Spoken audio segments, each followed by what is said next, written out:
Viscous force भी लगता है। विस्कस फोर्स की डायरेक्शन हमेशा क्या होती है? विस्कस फोर्स की डायरेक्शन हमेशा क्या होगी? जो फ्रिक्शनल फोर्स होता है डायरेक्शन हमेशा क्या होती है?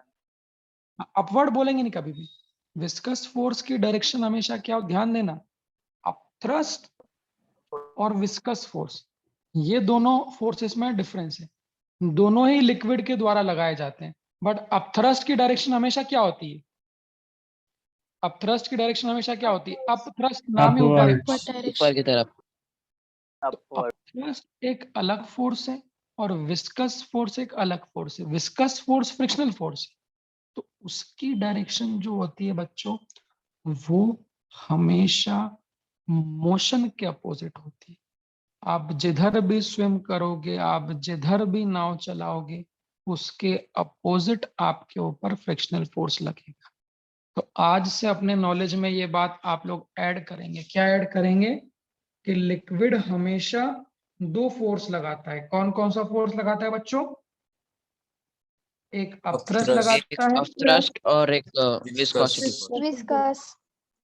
फिर आपके मन में सवाल आएगा, सर फिर पिछले चैप्टर में क्यों नहीं लगाया आपने? पिछला तो पूरे के पूरे सारे चैप्टर अपन ने fluid at rest, fluid in motion, हमने पूरा का पूरा चैप्टर ही कर लिया, बट वहां विस्कोसिटी की बात क्यों नहीं करा? बताओ मुझे, पिछले चैप्टर में कभी विस्कस फोर्स लगाया था क्या? No no sir. तो ऐसा, हाँ, ऐसा क्यों? ऐसा क्यों? क्योंकि कई बार हम लोग विस्कस फोर्स को क्या कर देते हैं, नेग्लेक्ट। और दूसरी बात, विस्कस फोर्स डिपेंड किस पे करता है? फॉर्मूला क्या बताया था मैंने? 6 पाई ईटा आर वी, सॉलिड और लिक्विड के बीच फ्रिक्शन। अगर कोई ऑब्जेक्ट रेस्ट पे होगा तो उसकी वेलोसिटी कितनी होगी? जीरो। अगर अगर कोई ऑब्जेक्ट रेस्ट पे तो उसकी वेलोसिटी जीरो। अगर उसकी वेलोसिटी जीरो है तो विस्कस फोर्स भी कितना होगा? जीरो। जीरो। अब मेरे को बताओ, पिछले चैप्टर में सारे ऑब्जेक्ट्स तो फ्लोट ही कर रहे थे ना। अगर कोई ऑब्जेक्ट फ्लोट कर रहा है तो उसके ऊपर विस्कस फोर्स लगेगा क्या? बताओ। अगर कोई नो ऑब्जेक्ट सर। फ्लोट कर रहा है, क्यों नहीं लगेगा? फ्लोट मतलब वेलोसिटी जीरो। हाँ, अगर कोई ऑब्जेक्ट फ्लोट करता है तो क्योंकि उसकी वेलोसिटी जीरो होती है, तो उसका विस्कस फोर्स भी जीरो होता है। तो वहां पर सिर्फ कौन से फोर्स लगाए थे बच्चों? सिर्फ कौन से लगाए थे? अपथ्रस्ट लगाया था, थ्रस्ट। और कौन से लगाया था? वेट लगाया था। ठीक है, तो यहाँ से मुझे लगता है ये बात जान गए। और ये बात बुक में लिखी हुई नहीं मिलेगी आपको, आप बुक खोल के देखिएगा, ये कंपैरिजन लिखा हो नहीं, तभी तो बच्चा लिंक नहीं कर पाता है। जब ये कंपैरिजन पता होगा बच्चों, तब हम लिंक कर पाएंगे। तो जब फ्लूइड एट रेस्ट रहता है, ऑब्जेक्ट एट रेस्ट रहता है, तो वहां पर विस्कस फोर्स लगाने की जरूरत नहीं। बट जब ऑब्जेक्ट इन मोशन रहता है, यहाँ पे तो ऑब्जेक्ट इन मोशन होगा, तो मोशन के दौरान अपथ्रस्ट भी लगता है, और कौन सा लगता है? विस्कस भी लगता है। विस्कस की डायरेक्शन अपोजिट टू मोशन होती है, और अपथ्रस्ट की डायरेक्शन हमेशा क्या होती है? अपवर्ड। अब आ जाइए मुद्दे पे। तो मैंने क्या बोला बच्चों, हम लोग क्या कर रहे हैं? इस बॉल को क्या कर रहे हैं? बोलो बच्चों, इस बॉल को क्या कर रहे हैं? लिक्विड में ड्रॉप कर रहे हैं। सोचिए, अगर एक टेनिस की बॉल को आप पानी में ड्रॉप कर दो, पानी में, लिक्विड, नदी, जो भी मानना हो, टब, स्विमिंग पूल, कहीं पर भी, ये मेरा हाथ है, देखना ये बॉल है। अगर उस बॉल को मैं पानी में ड्रॉप कर दूंगा तो देखो वो बॉल नीचे जाएगी, गई गई गई गई गई गई गई गई गई गई गई, छप। जैसे ही वो बॉल उस पानी की सरफेस पर टकराएगी और अंदर जाएगी, थोड़ी अंदर जाती है, तो जैसे ही वो बॉल उस पानी के अंदर जाएगी, उस पर कौन कौन से फोर्स लगेंगे? देखो, ये डायग्राम समझ में आएगी आपको कहानी। तो ये बॉल ली, ये छोड़ दी। जैसे ही ये बॉल पानी के अंदर जाएगी बच्चों, तो इस पे कौन कौन से फोर्स लगेंगे? तो एक तो लिक्विड में जाने के कारण कौन सा लगेगा? लिक्विड में जाने के कारण कौन सा लगेगा? वो तो लगना ही है, ये तो लिक्विड की जात है, ये उसका धर्म है कि बेटा तुझे हर चीज को ऊपर फेंकना है। तो तू तो इस बॉल को ऊपर की ओर धक्का लगा। दूसरा, इस बॉल की मोशन किधर है? इस बॉल का मोशन किधर है? छोड़ा है तो इसका मोशन किधर की ओर है? डाउनवर्ड। तो आप पानी के अंदर स्विमिंग कर रहे हो, मैंने बोला आप पानी के अंदर स्विमिंग कर रहे हो, तो मोशन स्टेट में तो विस्कस फोर्स किधर लगेगा? नीचे। अरे ऊपर हाँ, मोशन नीचे है बेटा, ध्यान से, मोशन नीचे है तो विस्कस फोर्स किधर लगता है? ऊपर लगता है। ऊपर और की साथ तरफ। साथ साथ साथ भगवान का ग्रेविटेशन फोर्स तो हमेशा ही लगता है। किधर लगता है? It is in the downward state. नीचे। ये डायग्राम समझ में आया? तो अगर फ्लोटिंग होता तो विस्कस फोर्स जीरो हो जाता बच्चों, तो ये दूसरे को बैलेंस सर। कर देते। और चूंकि इस बॉल को हमने छोड़ा है, इस बॉल को हमने छोड़ा है, तो इसको कुछ ना कुछ वेलोसिटी मिलेगी, तो ये क्या होगी, बॉल पानी के अंदर जाएगी। तो चूंकि मूविंग स्टेट में है तो विस्कस भी लगेगा, अपथ्रस्ट भी लगेगा और ग्रेविटेशनल फोर्स भी लगेगा। ये बात समझ में आई? बोलो भाई, ये बात समझ में आई? जल्दी बोल देना। Yes sir. यस अब ये चीज़ है, एक मिनट ना, अब ये मेन चीज है कि हमको टर्मिनल वेलोसिटी का कॉन्सेप्ट समझना है बच्चों, कि टर्मिनल वेलोसिटी क्या होती है। तो ध्यान से पढ़िए इसको। क्या बोला मैंने? जब भी किसी बॉल को ड्रॉप्ड किया गया है, किसमें ड्रॉप्ड किया गया है? वाटर में, लिक्विड में। जो भी चीज, तो आप लोग बोलिए, जब भी किसी बॉल को किसी लिक्विड में ड्रॉप किया गया है, कुछ समय बाद वो किसको अटेंड कर लेती है? कांस्टेंट कांस्टेंट वेलोसिटी अटेंड कर लेती है। उस कांस्टेंट वेलोसिटी को ही हम लोग क्या बोलते हैं? टर्मिनल वेलोसिटी बोलते हैं। इस बात को आप लोग ध्यान रखिएगा। अब कुछ लोगों के मन में सवाल आएगा, सर उस बॉल को अपन ड्रॉप कर देंगे तो थोड़ी देर बाद वो ऊपर भी चले जाती है। वो सब बात आगे की है, जाती है वो नीचे जाने का, फिर ऊपर भी चली जाएगी, वो फ्लोटिंग वाला प्रिंसिपल हो। बट हमारा मुद्दा क्या है कि जब उसको ड्रॉप करोगे तो वो थोड़ा तो पानी के अंदर जाती है। ऐसा नहीं कि जैसे आप छोड़ोगे वहीं के वहीं रह जाएंगे। आप उसको अगर अच्छी हाइट से ड्रॉप करोगे तो वो थोड़ी सी पानी के अंदर जाती है। तो जब वो कांस्टेंट वेलोसिटी अचीव कर लेती है तो उसी वेलोसिटी को हम लोग क्या बोलते हैं? Terminal velocity. बस ये आपका मुद्दा है। तो टर्मिनल वेलोसिटी में आप किस किस फोर्स को बैलेंस करोगे? पहले किस फोर्स को बैलेंस करे थे फ्लोटिंग में? अपथ्रस्ट को बैलेंस करे थे mg से। अब ऊपर वाले फोर्स कौन कौन से हो गए देखो। अब ऊपर वाले फोर्स कौन कौन से हो गए? अपथ्रस्ट भी ऊपर है और विस्कस फोर्स भी ऊपर है, और mg किधर है? नीचे। तो अगर वेलोसिटी कांस्टेंट है, इसका मतलब क्या है? Upthrust plus viscous force. बताओ बच्चों, क्या ये बैलेंस कर देंगे mg को? बोलो भाई। Yes sir. अब मैंने आपको सबके फॉर्मूले बता रखे हैं, अब सबके फॉर्मूले आप लोग रख दोगे, ठीक है? चलिए बोलिए, अब थ्रस्ट का फॉर्मूला क्या बताया था लास्ट लेक्चर में? अब थ्रस्ट का फॉर्मूला क्या होता है? Density of liquid into volume volume immersed g. ये बॉल तो हमने छोड़ी है, तो ये तो लिक्विड में पूरी डूब गई। पूरी डूब गई तो क्या volume immersed total volume of ball के बराबर होगा क्या? कोई शक तो नहीं? Yes sir. Yes density of liquid into total volume into g plus viscous force. Viscous force किसके बीच है? क्या सॉलिड और लिक्विड के बीच फ्रिक्शन लिख रहे हैं? यस तो सर। सॉलिड और लिक्विड के बीच कौन देगा? Stokes law. क्या होता है formula? 6 pi coefficient of by eta R V velocity है। और पुरानी बात भी कुछ याद रखेंगे, पुरानी बात भी मैंने बोला था, ये मास तो बॉल का है, सॉलिड का मास है। सॉलिड के मास को क्या लिख सकते हैं? डेंसिटी ऑफ सॉलिड लिख V total total upon g into g. कुछ नया नहीं बोला मैंने, पिछली बार का यूज कर लिया। लास्ट चैप्टर में बताया था ये, लास्ट चैप्टर में बताया था, इस चैप्टर में बताया था ये। हमें टर्मिनल वेलोसिटी की वैल्यू निकालनी है। क्या बच्चों, इस पूरी वैल्यू को उठा के मैं आरएचएस में ले जाऊं? अगर इस पूरी वैल्यू को उठा के आरएचएस में ले जाऊंगा तो कितना होगा देखना जरा। 6 pi r v is equal to rho s v g minus rho l v g. कोई दिक्कत इसमें? No sir. बोलो बच्चों। अगर अगर मुझे V, ये सुनो ध्यान देना, काट ओ हो एक और चीज, तुम ये काट मत देना। ये V और ये V अलग अलग है। ये V कौन सा V है? वी इमर्ज्ड वॉल्यूम वाला भी, नहीं, टोटल ही हो गया ना। वेलोसिटी वाला भी। अब तो टोटल, अरे मेरे भाई अब तो टोटल ही हो गया है। बात तो सुनो। अगर पूरा डूबा हुआ तो वॉल्यूम इमर्ज ही टोटल वॉल्यूम के बराबर है। और मास सर। में जो वॉल्यूम लिखते हैं तो टोटल वॉल्यूम, मतलब ये टोटल वॉल्यूम है। और ये जो स्मॉल v है, इसलिए इसको थोड़ा घुमाया मैंने। घुमाया मतलब ये वेलोसिटी और ये क्या है?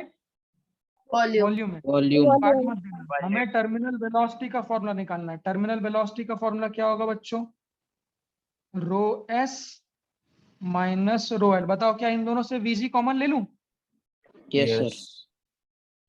इन दोनों से वीजी कॉमन ले लूं, और क्या बची हुई इन चारों चीजों से डिवाइड कर दूं बच्चों? इससे इससे इससे Yes, इससे sir. डिवाइड कर दूंगा नीचे, तो डिवाइडेड बाय बोलना 6 पाई। कोई दिक्कत है?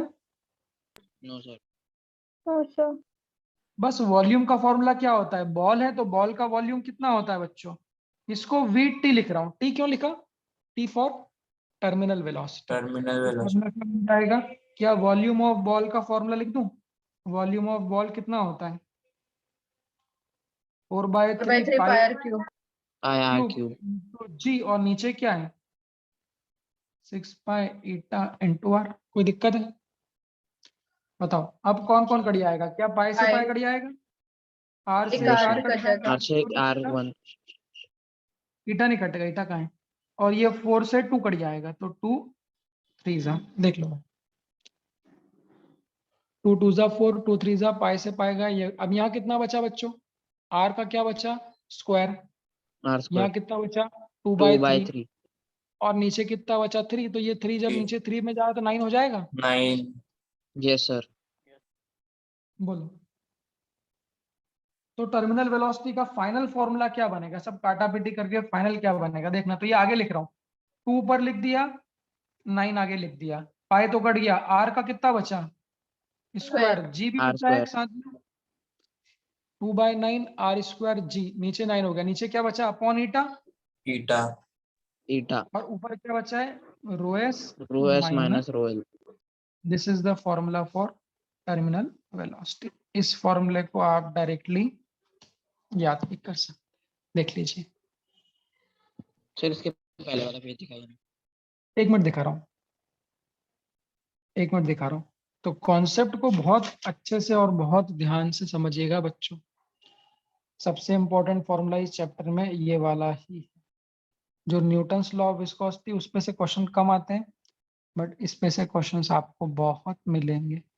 तो ये कॉन्सेप्ट याद रखो तो बहुत मजा आएगा कि जब कोई ऑब्जेक्ट फ्लोट करता है तो उस पर कोई विस्कस फोर्स नहीं लगता, बट जब कोई ऑब्जेक्ट पानी में लिक्विड में मूव करता है तो उस पर फ्रिक्शनल फोर्स भी लगता है जिससे विस्कस कहते हैं, और थ्रस्ट भी लगता है। So it is but obvious कि अगर कोई चीज को आप पानी में, अच्छा जरूरी नहीं बॉल पे, सब पे लगता है। एक काम करो, अगर आप डाइविंग कर रहे हो, सुनना बच्चों 2 मिनट, अगर आप डाइविंग कर रहे हो तो बहुत हाई ऊपर जंप से आप डाइव करते हो कि नहीं करते हो, मैंने बताया था ना।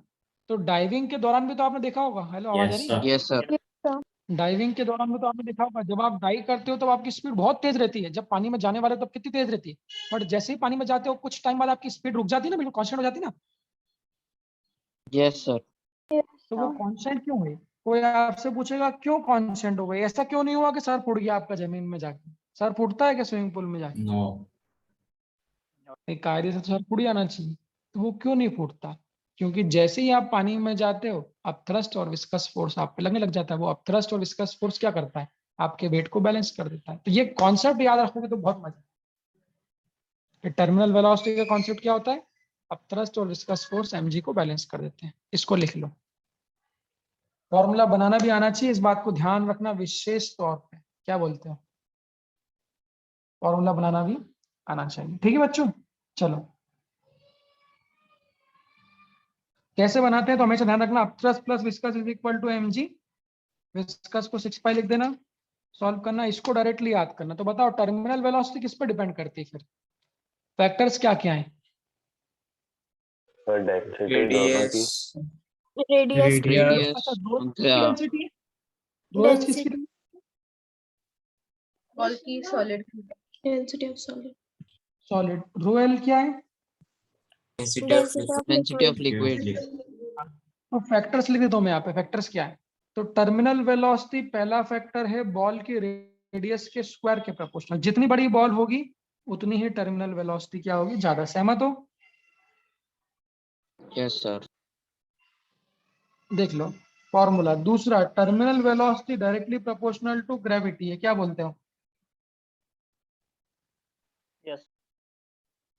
बोलो बच्चों, बात सही है क्या, ग्रेविटी के प्रोपोर्शनल है। ग्रेविटी मतलब अगर मून पे ले जाऊंगा तो मून पे ग्रेविटी क्या होती है, ऐसा भी क्वेश्चन आया था, अगर मून पे ले जाऊंगा तो मून पे ग्रेविटी क्या होगी, बढ़ेगी कम होगी, कम होगी कम होगी 1/6 होगी। 1/6 अगर मून, हाँ, कम होती ना, अगर मून पे ले जाओगे तो ग्रेविटी कम होगी, तो मून पे टर्मिनल वेलोसिटी भी क्या हो जाएगी, कम हो जाएगी, सहमत हो।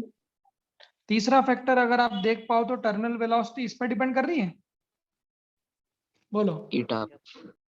तो terminal velocity inversely proportional to eta. Eta बताया था लास्ट लेक्चर में, बोलो बच्चों ईटा क्या था? Coefficient of Coefficient of viscosity. viscosity. Viscosity मतलब क्या बताया था? शहद और पानी में विस्कोसिटी ज्यादा किसकी है? शहद। शहद की। तो कोएफिशिएंट ऑफ विस्कोसिटी किस पे डिपेंड करता है? ये भी क्वेश्चन था। Depends on the nature of liquid, बताया था ना। तो जितना ज्यादा गाढ़ा लिक्विड होगा उतनी ही टर्मिनल वेलोसिटी क्या होगी? कम होगी। और चौथा फैक्टर जो है टर्मिनल वेलोसिटी, वो सॉलिड और लिक्विड की डेंसिटी के डिफरेंस पे भी डिपेंड करता है। ये फैक्टर आपको समझ में आया बच्चों?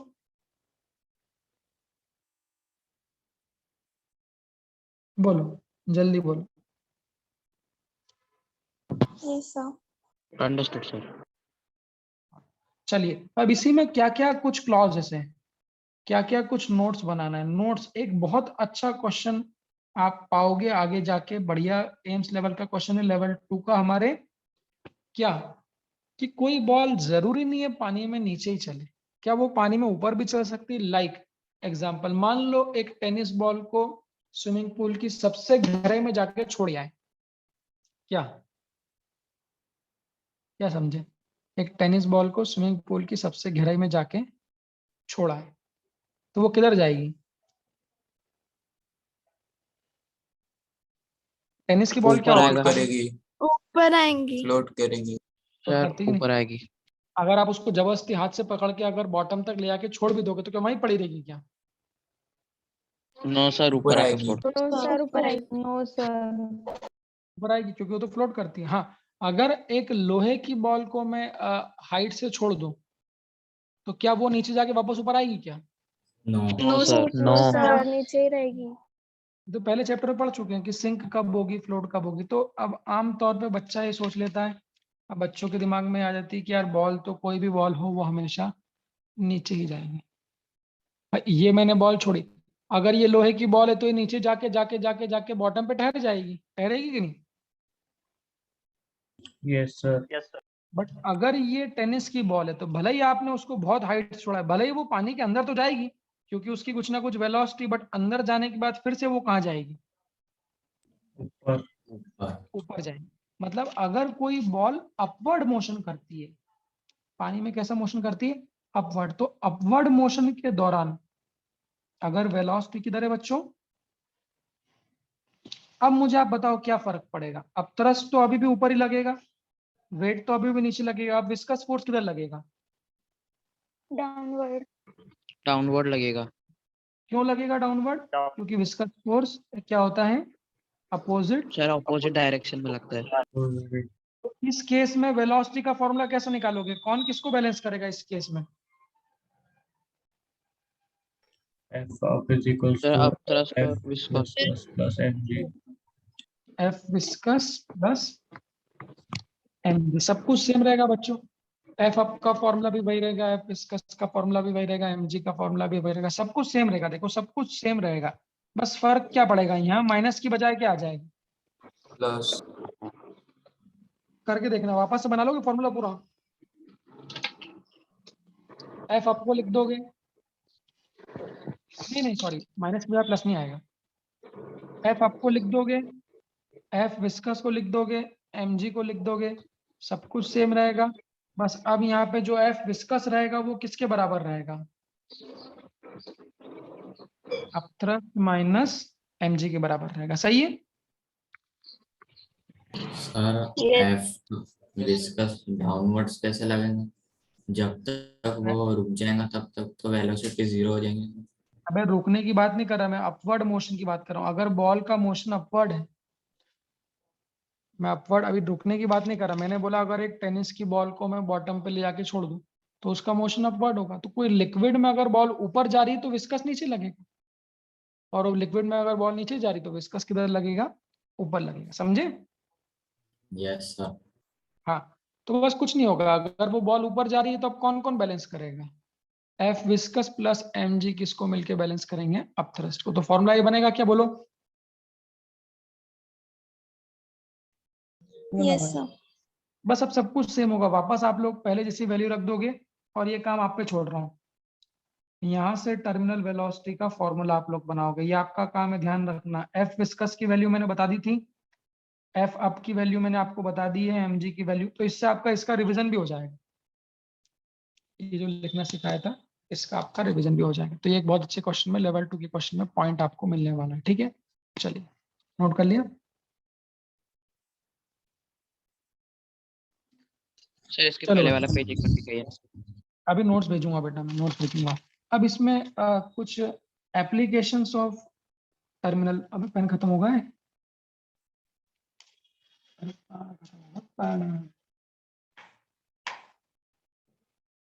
पेन बहुत सारा भाई अपने पास में। पेन की दुकान लगाई थी ना अपन ने। एक नया पेन खोलूंगा, देखो ये आगे क्या लगा हुआ आता है ना, कुछ टिप है जिसे चलता नहीं पेन। वो रबर रहता है। हम्म, अब सस्ते वाले पेन पे आना पड़ेगा भाई। पेन बहुत प्यारा चलता था यार ये पहले वाला। देखो सर 1-2 दिन ऐसे ही चलेगा। ये वाला नहीं सर, स्टार्टिंग में ऐसे पेन चलते नहीं है, 1-2 दिन के बाद फिर अच्छे से चलते हैं। 2-3 दिन में Yes, खत्म। मेरा तो पेन 2-3 दिन में खत्म ही होता है ना बेटा। 2-3 दिन से यार थोड़ा चलना है। सर देखो फिर आपको 1-2 घंटे में अच्छा चलना लगता है। हाँ, ये बात सही बोल सकता है, ये बात बोल सकता है ये भाई। सुनो, एप्लीकेशंस ऑफ टर्मिनल वेलोसिटी क्या होती सर है? कौन है ये, कौन बोल रहा है? सर आपने जो पीछे बताया उसमें लिक्विड माइनस सॉलिड होगा डेंसिटी। हाँ, रोएल माइनस रोएस आएगा, बिल्कुल। आप लोग सब, बाकी लोग भी करके देखना, फॉर्मूला सेम बनेगा। यहाँ पे रोएस माइनस रोएल की जगह क्या आएगा? रोएल माइनस रोएल रोएस। माइनस रोएस। करके देखना जरूर, पर ऐसा नहीं बोलना आ जाएगा। सब लोग करके देखना। आप सुनो फटाफट, एप्लीकेशन ऑफ टर्मिनल वेलोसिटी। ये क्वेश्चंस आप लोग के नीट में डायरेक्टली भी आ सकते हैं। ये वो पॉइंट है जो आप लोग के नीट में डायरेक्टली पूछ सकते हैं कि टर्मिनल वेलोसिटी की एप्लीकेशन क्या है बच्चों। तो टर्मिनल वेलोसिटी की एप्लीकेशंस क्या है? ये एप्लीकेशन सब लोग ध्यान रखना, डायरेक्ट आ जाएगा, डायरेक्ट। सबसे पहली एप्लीकेशन होती है descent of parachute with moderate velocity. नाम लिख लो। आइए हम लोग फिर प्रैक्टिकल बात करते हैं, जैसा कि हम लोग हमेशा करते हैं। आप मुझे बताइए, जो पैराशूट लेके कूदते हैं, जो स्काई डाइवर्स होते हैं क्यों बेटा वहां पर? अच्छा, क्या क्या फ्लूइड मतलब सिर्फ लिक्विड ही होता है क्या?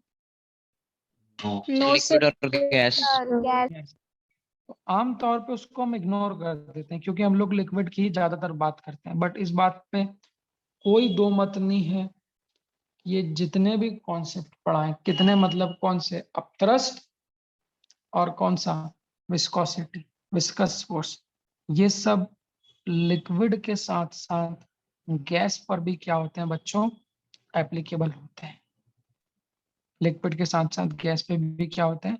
एप्लीकेबल। आप करके देख लीजिए, जब आप हवा में या बाइक तेज रफ्तार पे, एक्टिवा तेज रफ्तार पे चलाते हैं, तो क्या आप ये नहीं पाते हैं कि जो एयर है, जो फ्लूइड है, एयर को भी फ्लूइड कहेंगे ना, तो जो एयर है जो कि फ्लूइड है, वो क्या आपके ऊपर एक फ्रिक्शनल फोर्स नहीं लगाता पीछे की ओर?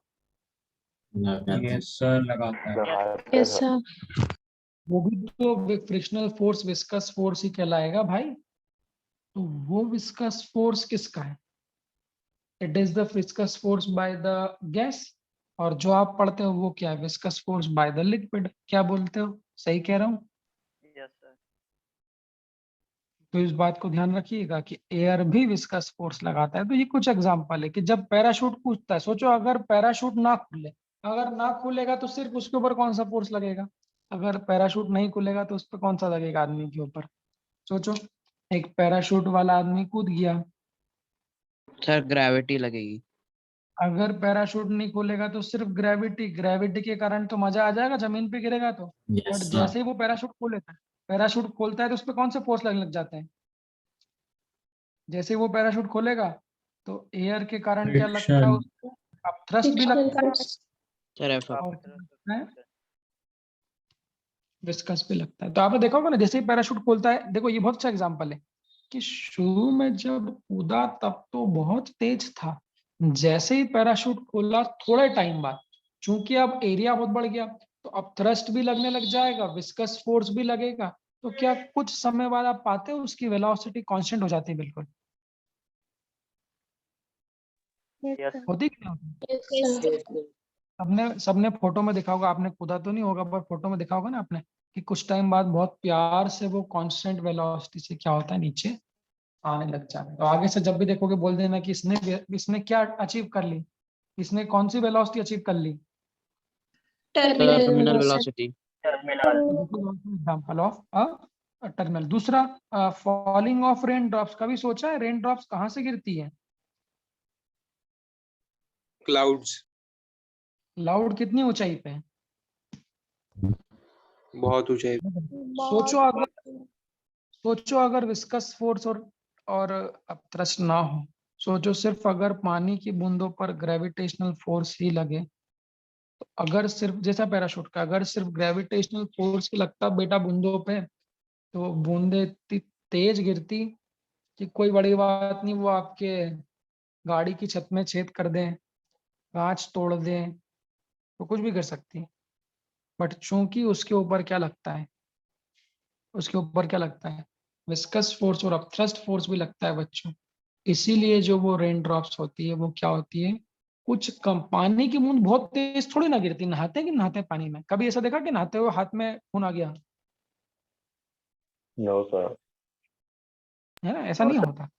क्योंकि जो रेन ड्रॉप्स होती है वो भी टर्मिनल वेलोसिटी अचीव, इतनी सारी बूंदें गिरती, इतनी हवाएं रहती है, तो उस पर थ्रस्ट भी लगता है, उस पर विस्कस फोर्स भी लगता है। तो इस पे न्यूमेरिकल भी आएगा, एम्स का प्रीवियस ईयर पूछा, न्यूमेरिकल भी, नीट का भी न्यूमेरिकल, मैं बताऊंगा न्यूमेरिकल।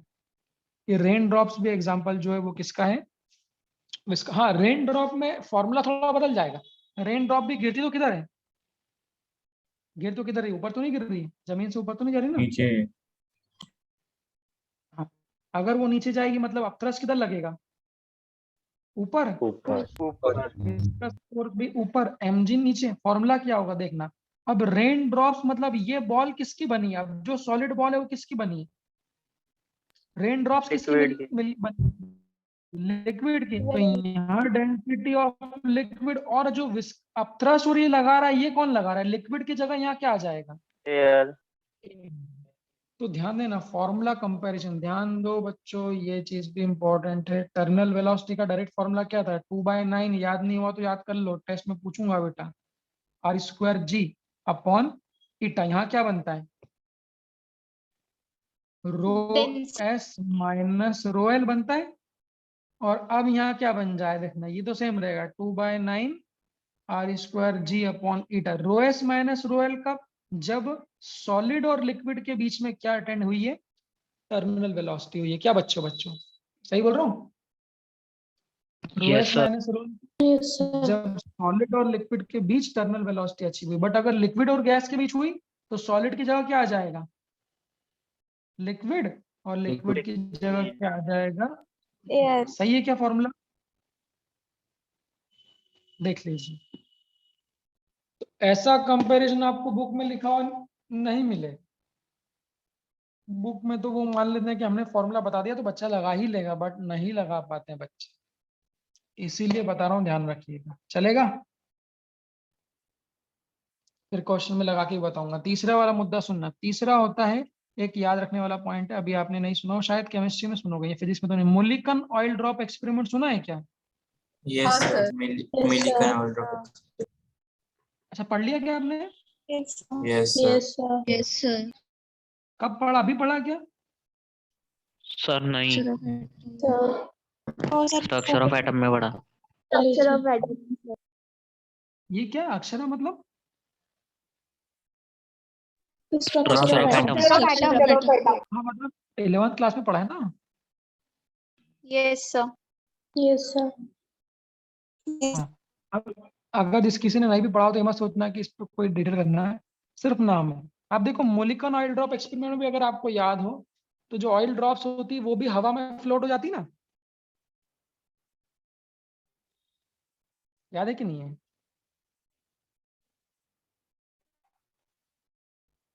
अरे वो ऑयल ड्रॉप्स को चार्ज कर देते हैं और फिर उसको इलेक्ट्रिक फील्ड में रख देते हैं, तो वो टर्मिनल वेलोसिटी अचीव, सुना नहीं आपने क्या है वहां पे? सर एक्सपेरिमेंट के बारे में कुछ नहीं पता, नाम इतना अच्छे से डिटेल में नहीं पढ़ा है। अच्छा डिटेल में नहीं पढ़ा क्या? तो फिर ठीक है, यहाँ भी नाम याद रखो कि मोलिकन ऑयल ड्रॉप एक्सपेरिमेंट भी टर्मिनल वेलोसिटी का ही एग्जाम एप्लीकेशन है, समझे? ओके बच्चों, यस सर। ओके बच्चों, तो ये 3 एप्लीकेशन हम लोगों को पढ़नी है। इसके बाद आता है ग्राफ। इसके बाद क्या आता है बच्चों? एक, अच्छा तुम लोगों को एक वो भी देना है। आप लोग शाम को सब लोग मत बैठो, देखो अननेसेसरली समय खराब मत करो बेटा, वो समय बहुत कीमती है। जिन लोगों का ऑलरेडी मैथमेटिकल टूर हो चुका है, मैं आपको बिल्कुल सजेस्ट नहीं करूंगा बैठने का। This is totally a waste of time. आप अपना दूसरा काम करो बेटा, ये भूख खत्म होना चाहिए। बच्चों के अंदर एक भूख होती है, और कर लो और कर लो और रिवाइज कर लो, बार बार बैठ जाओ।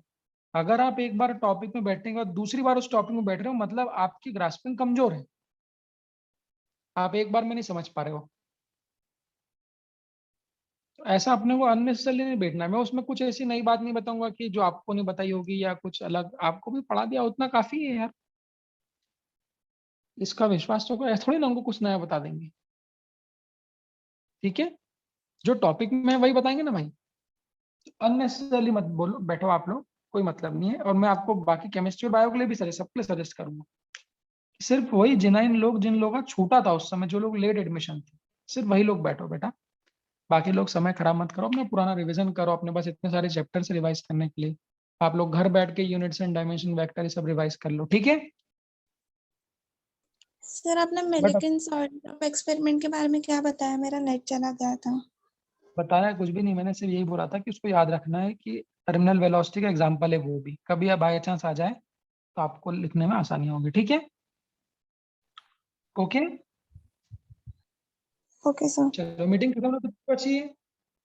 कितनी देर बची सर मीटिंग खत्म होने में? हाँ, 1 मिनट हिमांशु, टाइम कितना बचा मीटिंग खत्म होने में? 3 minutes 45 seconds. मिनट। 3 मिनट्स। हाँ yes sir. Sir. Yes sir. अच्छा। फिर से ज्वाइन करना है ना मीटिंग खत्म होने के बाद? अभी जाना नहीं है, फिर से ज्वाइन करना है। 10 मिनट का टेस्ट लूंगा मैं। चलो फटाफट सुन लो 3 मिनट में। ये ग्राफ भी डायरेक्ट मिलेगा, 100% बुक में, कि अगर उस बॉल की वेलोसिटी और टाइम या वेलोसिटी और डिस्टेंस में हम ग्राफ बनाए तो वो ग्राफ कैसा होता है, ध्यान देना। तो वो ग्राफ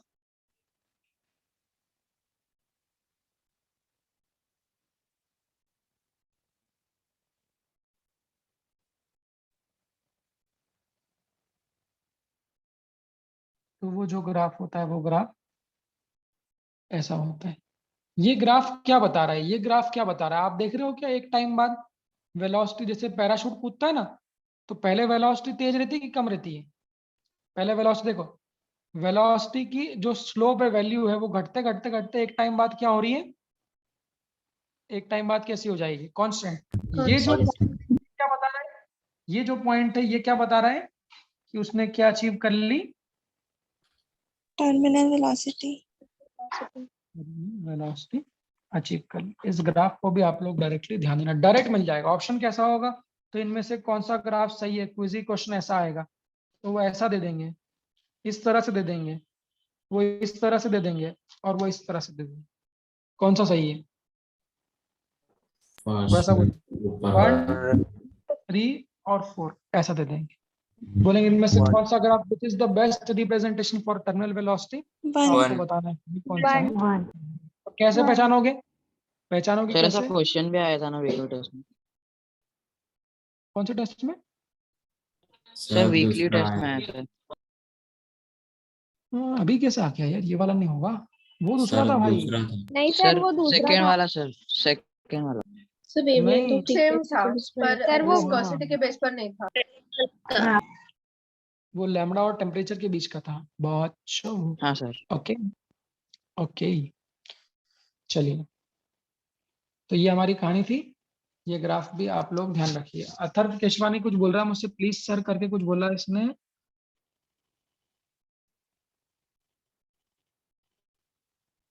देखो हाँ, एक चीज तुमको मैं और बोलना चाहता हूँ, सुनो। हेलो, आवाज आ रही मेरी?